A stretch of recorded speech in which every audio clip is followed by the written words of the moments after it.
for my voice, but I have never seen anything like it. You believe in miracles? Yes! Unbelievable. Welcome back to the podcast. If you listened to it yesterday, you knew we broke down a little bit of day one of the NBA trade deadline.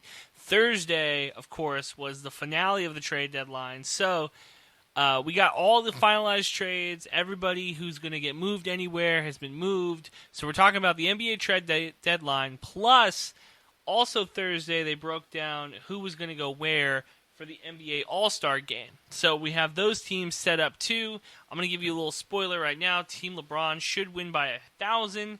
But let's talk about these NBA trades. So I talked about it on Thursday. I said that I thought that the Minnesota Timberwolves were making all the right moves to go get D'Angelo Russell.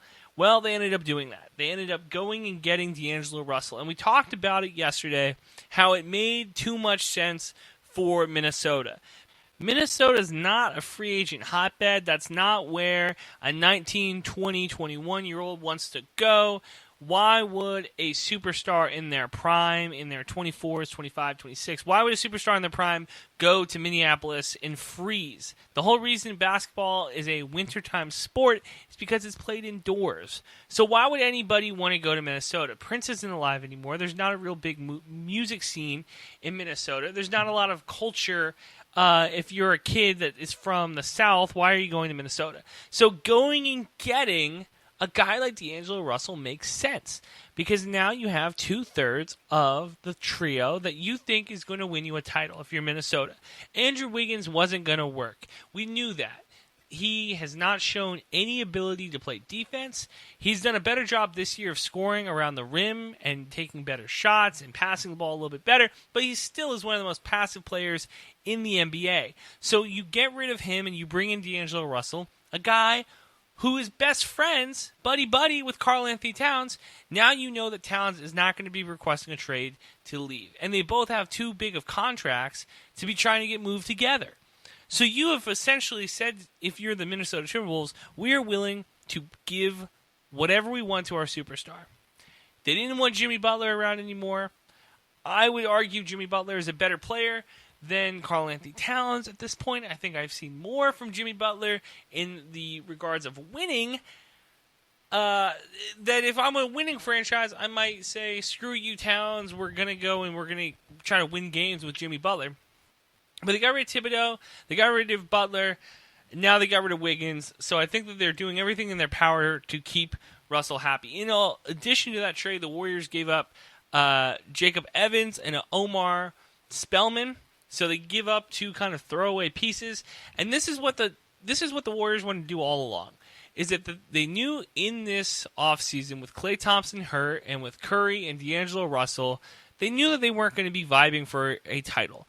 You lose one of the three greatest shooters in NBA history, in Kevin Durant, in the offseason. You know you're not going to be making any type of big moves at a championship level. So what you do is you go and you use that money to sign free agents who are a little bit older, on good contracts, that when it comes to the trade deadline, you can move and try to get something back. I will say this. Durant might not have wanted to help Golden State when he decided to move to Brooklyn. But by golly, did they make the right move by doing a sign and trade and getting something back. Because if he left and left them with nothing, like he did Oklahoma City, they would be in hot water right now. They would not be looking good. If you said to me today, you have the potential of having a Steph Curry, Klay Thompson, Draymond Green team going forward, I don't know what the title odds would be, but I don't think I'd love them. Because Draymond Green, physical player, a guy who has used about every ounce of his athleticism every single time down the court, he's going to run out of gas at some point, and when it falls, it's going to fall off hard. Klay misses his entire season because of an ACL. Steph breaks his hand. You're looking at a guy, you're losing one of the best players in NBA history, season of his career, season of his prime. You don't love that. So I would be very worried if I was the Warriors if they weren't able to get D'Angelo Russell back and get something back from him. I am not sold that Wiggins is a bust just yet. And I know you're going to hear that on every single radio station. You're going to hear that from every Warriors optimist. But let me tell you why. Let me spell out why I think Wiggins is going to work in Golden State, why he didn't work in Minnesota. He has gone through more coaches in Minnesota than some NBA players go through in a lifetime. He had Flip. He had his son Flip. He had Thibodeau. There's just too much turbulence in that franchise. Too much turnover in the front office to get an established culture. Golden State, on the other hand, has an established culture. They have established veterans. They have banners hanging in the rafters. This is a franchise that models itself being better than everybody else in getting the best out of players. You look at what the Spurs were able to do, kind of getting players when they were at their prime. I mean the Spurs. When the Spurs were at their prime of making players better, they were able to go and get some cheap guys off the heat pile and turn them into championship contending players. I think that's what Golden State's doing with Andrew Wiggins. Now, I would not be shocked if this fell apart. At the same time, if you told me that this Wiggins thing doesn't work out, that this is a year one type of thing, and then in 2 years they trade his ass because they need to go get some pieces for him, would not be shocked if that happens too. But I think the boom to bust rate is very good right now. And you got to feel bad for Wiggins, who on draft night thought he was going to be playing next to Kyrie Irving. A couple months later, he thinks he's going to be playing next to LeBron James. And a few weeks after that, he's now playing on a Timberwolves team that was bottoming out and getting Karl-Anthony Towns next year. So not only were you never the most talented player on your own roster, maybe your rookie year you were the most talented player, but for the most part, a number one overall pick never being the best player on his team, that doesn't look good. That's not great. You don't love to see that if you're an NBA purist, if you're an NBA fan that keeps up with these deals. The other thing the Warriors got was a 2021 top 3 protected pick. So I think the Warriors know, I think the Timberwolves know that they're not going to be good this year, and they might not be good next year. So I would not be shocked if that kind of... Yeah, I would not be shocked if Golden State makes the playoffs next year and Minnesota doesn't. We'll put it that way. But Minnesota, they're kind of playing for a lottery spot right now. I don't think D'Angelo Russell is going to make that much of a difference, but I am very intrigued in seeing what type of offense they run, because Russell has done a very good job this year of spacing the floor. I think he's been a much better three-point shooter this year. Granted, the Warriors system has done a pretty good job. From the games I've seen, and granted, I'm not watching a ton of Warriors games because they're not good. They're the worst team in the NBA this year, statistically, in a lot of categories. And wins-wise, I think they were a bottom 3 team in wins. I'm not watching a ton of Warriors games. I'm not staying up to watch a crap team. However, from the games I've seen, from the clips I've seen, from what I've seen from Russell, I think he's doing a much better job of spacing the floor and making the right plays. Now, what do you do with him and Karl-Anthony Towns? Because on paper, that makes sense. But in reality, in practicality, in games that matter, what type of offense are they going to run? Are they going to do pick and rolls? Are they going to do pick and pops? Karl-Anthony Towns is a very good shooter. Are we going to see more of him behind the arc? We're going to see more of D'Angelo Russell trying to get to the basket. I need to figure out what they're going to do. We don't need to answer those questions today, not even next week, but we need to find out those answers quickly, because if Devin Booker is going to come here and join the squad too, they need to already have an established offense and have an established system built. Karl-Anthony Towns is not going to be Chris Bosh in this big 3. He needs to be the Dwayne Wade. Booker is probably going to be the LeBron, if we're being completely honest. And D'Angelo Russell has to be the Chris Bosh, has to be the third wheel, I think, going forward. But none of these guys have won in their career. And I say this Devin Booker is going to join them as a matter of fact. We don't know that if that's a matter of fact thing, but I have a feeling that if you have 2 of the 3 best friends, it's going to happen. But none of those guys have won anything in their pro career. They barely won anything in college. So what are you going to do getting all 3 of them? Because that easily could be a loserville very quickly. Like, at least LeBron went to the finals when he was in Cleveland. At least Dwayne Wade had won a finals MVP before they got together. Chris Bosh had never won much, but he at least was there competing in 2008 with the team that won the gold medal. I would like to see those guys do something before they all got together. Let's talk about the next trade. This one, the Knickerbockers, I don't know what New York's doing at this point. The Knicks send Marcus Morris to the LA Clippers, which I love. I thought that was a great deal by the Clippers. The Wiz get Jerome Robinson. The Knicks get Mo Harkless in a 2020 first, I think, from the Clippers. No, don't quote me if I'm wrong on that, but they get a 2020 first from one of the Wizards or the Clippers. And Isaiah Thomas goes to the Clippers, but he gets cut. So let's talk about it. Just go team by team. The Wizards making moves. This doesn't matter to me. They're not going to be competing for anything until John Wall comes back. So getting Jerome Robinson is a nice move in the short term. Long term, I don't know if he'll be around. The Knicks getting Mo Harkless in 2021. The first round pick makes sense. They're going to suck, but the Wizards, they're going to be fine. The Clippers aren't going to be in the lottery. They're going to be a team that's playing in June and July. So getting that 2020 first from them doesn't make a ton of sense to me. I guess if you have a chance, more picks in the lottery, more chances to do something with them. But this is a very bad draft from what everybody's telling me, from all the big boards I've read, from all the analytics. College basketball ratings have been down this year. Nobody's like spotting up. Nobody's popping out. So in a year where there's not anybody really in the top echelon of players, the idea that you're going to get somebody lower in the draft on a cheap deal or somebody that's going to make a difference if you're the Knicks, I don't really buy it. The Knicks are going to be the Knicks. They're going to be terrible. They just hired a GM, and already they're falling apart. So Mo Harkless, again, I don't love that either. Doesn't make there's no plan with the Knicks. And you can talk to Knicks fans, and you can argue with me all you want on Twitter about what the plan for the Knicks is, but there is no plan. They don't have an idea of what they're going to do. There's no idea. They're not going to get Masai Ujiri from the Raptors. He's not going to want to come to New York. They didn't get KD or Kyrie. They're not going to get Giannis. RJ Barrett needs to turn into a Dwayne Wade type player if they want anybody to come and play with next to him. Kevin Knox, I thought, was going to be better than he is. Frank Ntilikina hasn't done a ton. Dennis Smith Jr. isn't great. I mean, they got rid of Kristaps, which at the time we all thought they got fleeced, but he doesn't play a ton of games for the Mavericks, so maybe they got off his contract when they needed to.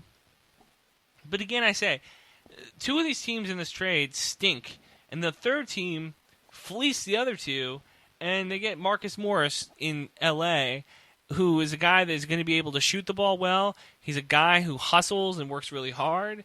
He's a guy that is going to, when the chips are down, punch somebody in the mouth, which is what you want out of a guy like Morris. Either of the Morris twins, you want them on your team if you're going to fight somebody. I'm here for it. Cutting Isaiah Thomas I thought was unnecessary. I guess it gives them a little bit more room. Cap room gives them another roster spot so they can go sign somebody in the buyout market. I don't know if Isaiah Thomas gets another shot in the NBA. He's been banged up. He hasn't really been able to play since the hip surgery. He's undersized. He lost a step. I don't know if he's going to be in the NBA this next year. Gives me big Jeremy Lin vibes. I will say that. Gives you big Jeremy Lin vibes in the fact that he had a very good season, very good playoffs. You know, he played after his sister died, has a lot of heart.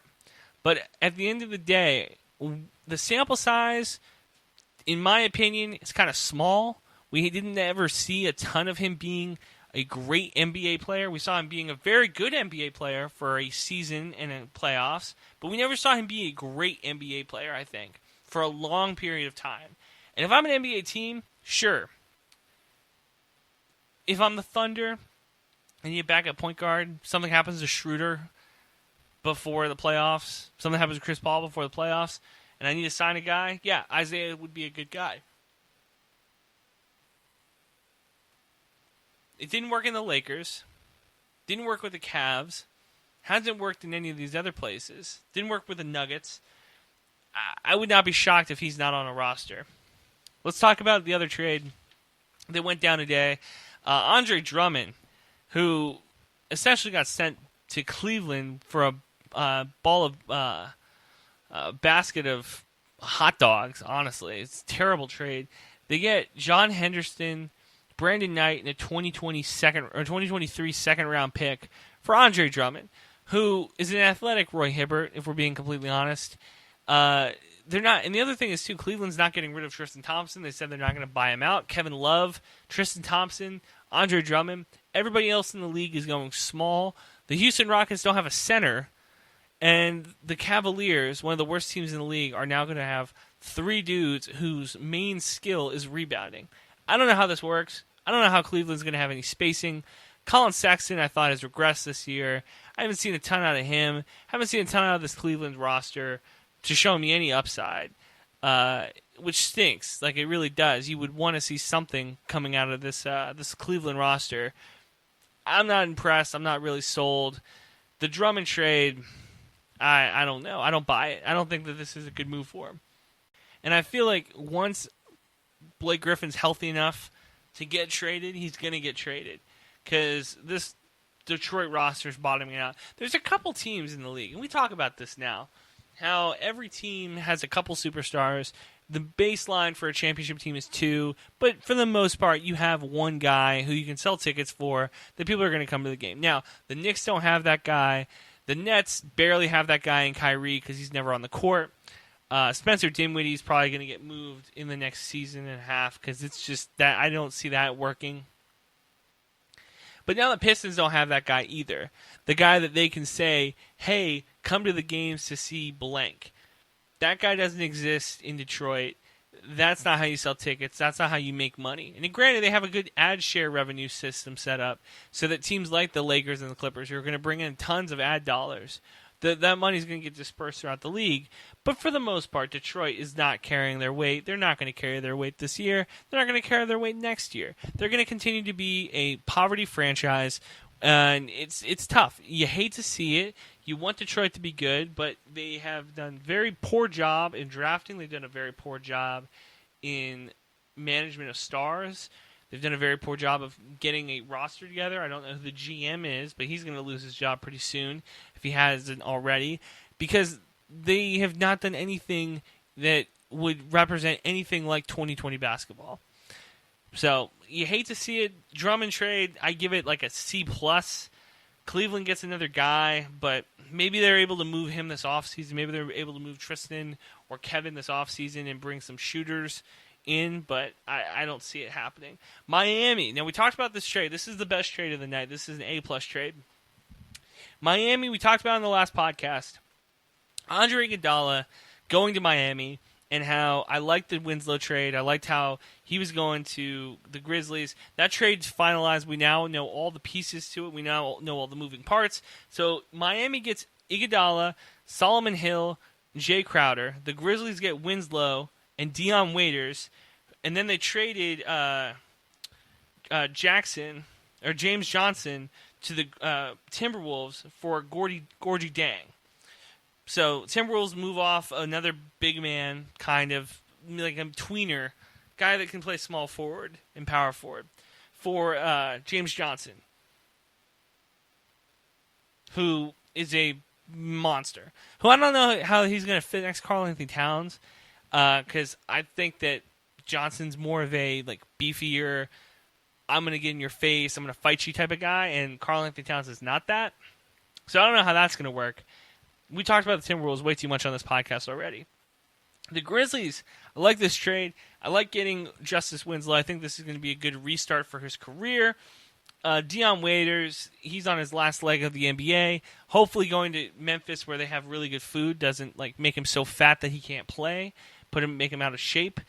Hopefully that doesn't happen. But I would enjoy watching Dion Waiters in the playoffs again. So hopefully the Grizzlies can sneak into the 8th seed and make something happen. Miami, getting Jay Crowder and Andre Iguodala is such a good move. This franchise did such a good job getting Jimmy Butler. And I said this before, I thought that getting rid of Jimmy and keeping Tobias Harris as a 76er was a terrible idea. Because Jimmy Butler has the dog in him, has the I'm going to take the last shot, has the everything that you want. I know it's kind of sacrilegious to say now, but he has a lot of what Kobe had in him. In the, I don't care who you are, I don't care what you are, I don't care what position you are, I think I'm better than you. And I think I can take the last shot and make it. And that's what matters to me, at least, is the confidence of being able to shoot the ball. And Miami has taken his personality, has taken a lot of the best parts of Jimmy Butler, and said, we are making our team revolve around you. We're making you the focal point, and I really enjoy seeing that. Also, it has to be mentioned every time we talk about Butler, he is my mom's favorite basketball player. So, but they're getting Andre Iguodala, a solid defensive player, Jay Crowder, who gets traded all the time. And if I'm his agent, I'm saying we need to start putting trade kickers in your contracts because you get moved every single offseason. He has more jerseys, I think, than I do, and I collect jerseys. This guy is incredible. He gets moved all over the place. I feel really bad for his family. I feel really bad for the fact he never can really set any roots down. He's been good everywhere he goes, so that's really a shame. Went to Boston. That's really when I paid most attention to him. Goes to Cleveland. Goes to Utah. Goes to Memphis. Now goes to Miami. So this is going to be a really good defensive team. I would not be shocked if Miami gets the 76ers in the first round and just manhandles them. I don't know if we can get that matchup, but I'd like to see a Miami 76ers matchup sometime in the playoffs just because I think that Ben Simmons and Embiid are not going to be able to stop, or not going to be able to score, I should say, on this roster. And the 76ers sitting pat and not doing anything, not getting Drew Holiday, not making any move for a solid point guard, that's going to be their downfall moving forward. Boston sitting still, I like that. Or Milwaukee sitting still, I think hopefully in the trade or in the buyout market they get somebody because I think that there's still a couple pieces missing.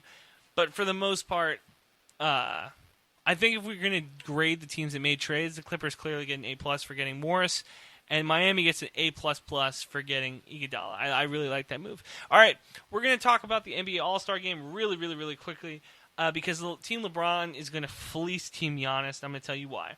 So they're wearing number 2 for Gigi. Love that. I love what the NBA All-Star Game is doing with that, giving one team number 2, giving one team number 24. That's all the numbers everybody's going to be wearing.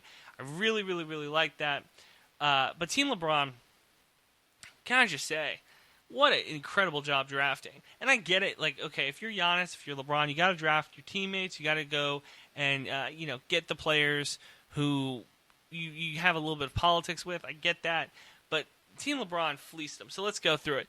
It's LeBron, Anthony Davis, Kawhi Leonard, Luka Doncic, James Harden, Damian Lillard, Ben Simmons, Nikola Jokic, Jason Tatum, Chris Paul, Russell Westbrook, and Sabonis. All right. So we'll go through the political ones and why they got drafted, and we'll go through the just ones that make the most sense. So getting Anthony Davis, okay, that makes sense. That's political. Kawhi is a little bit of political too, I think. Harden is kind of political. Lillard, I feel like that's politicking. Ben Simmons is political because they have the same agent. Tatum, I feel like that's tampering. Chris Paul, they're best friends. Westbrook, you keep him with Harden. Sabonis is, I think, the last player drafted. Team Giannis went all international almost. I think they have all of the international players. He's got Embiid, Siakam, Kemba Walker, Trae Young, Chris Middleton, who, terrible all-star, Bam out of Miami, Gobert, Jimmy Butler, Kyle Lowry, Brandon Ingram, Donovan Mitchell. So the political ones for Giannis, there's not a ton. I think Middleton's really the only political one. Maybe Kyle Lowry, maybe he goes to Toronto. He's drafted both of the Raptors in the All-Star game. Siakam is a foreign player. Embiid's a foreign player. So, again, I think that he did a little bit more of international. And Team LeBron just went for the best players, and Team LeBron's going to fleece them. Like, oh my gosh, it's not going to be close. And I'm going to, let's just go over shooting. Okay, Lillard, Harden, Luka. Boom, right there. Scoring, Anthony Davis, clearly. Kawhi, clearly. Jokic, Tatum, Westbrook, great scorers. Giannis, they don't even have a very good defense. I think Embiid might be the best defensive player. Siakam's a very good defensive player, but Trae Young is going to get ate up. Look, and I get it. Like, it's not a defensive game. It's going to be who scores the most points. But like I said, I think Team LeBron's going to fleece them. If I had a chance to say, like, okay, this is the team that I would bet my house on, be Team LeBron. But the way that they're scoring it this year too, it's very interesting. I don't love that. I don't have the scoring the way that they want to in front of me, but it doesn't make a ton of sense. I think they're at like 24 to the team that has the most points at the end of 3 quarters, and now that team has to, the team that's behind has to score 24 points plus whatever amount of points that they're behind. I don't like it. They shouldn't have changed the way that you score a basketball game. That's dumb to me. But that's the trade deadline. Those are the all-star teams. So we're going to talk to you again on Monday. XFL action this Sunday. Oscars this Sunday. So a lot of great content coming to you next week. Thank you so much for listening to the podcast. Please continue to send it to all your friends and continue to share it all over the place. We've gotten a lot of really good listeners and getting a lot of really good comments back, and that's thanks to you guys. So thank you. Remember, cherish each other, remind each other how much you mean to each other, because you never know when it's our time. I will talk to you guys again on Monday. Be safe this weekend.